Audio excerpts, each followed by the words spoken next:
Hello friends, ખાવામાં મજેદાર અને ટેસ્ટી લાગતી એવી ટેટીની કેન્ડી બનાવીએ.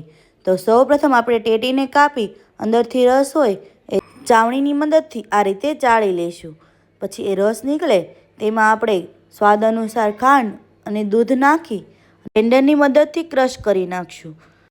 આ કેન્ડી નાના મોટા બધાની ફેવરિટ થવાની છે, કારણ કે ઘરની સામગ્રીમાંથી અને ઝડપથી બની જાય છે, જેથી એકવાર જરૂરથી ટ્રાય કરજો. તમારી ઘરે જો આવું કેન્ડી સ્ટિક હોય તેમાં અથવા તો ચાના કપમાં તમે ફ્રીઝ કરી શકો છો. તો સૌપ્રથમ આપણે ટેટીના કટકા કરી આ રીતે કેન્ડી સ્ટિકમાં નાખી દેવાના છે. પછી જે આપણે ક્રશ કરેલું મિશ્રણ હતું તે આમાં નાખી અને કેન્ડી સ્ટિક નાખી ફ્રીઝરમાં ફ્રીઝ કરવા મૂકી દઈશું. પછી એક તપેલીમાં પાણી લઈ ફ્રીઝરમાં ફ્રીઝ થયેલી કેન્ડીને આ રીતે કાઢી લઈશું. તો છે ને, જોતાં જ મોઢામાં પાણી આવી જાય એવી ટેટીની કેન્ડી એકવાર જરૂરથી ટ્રાય કરજો.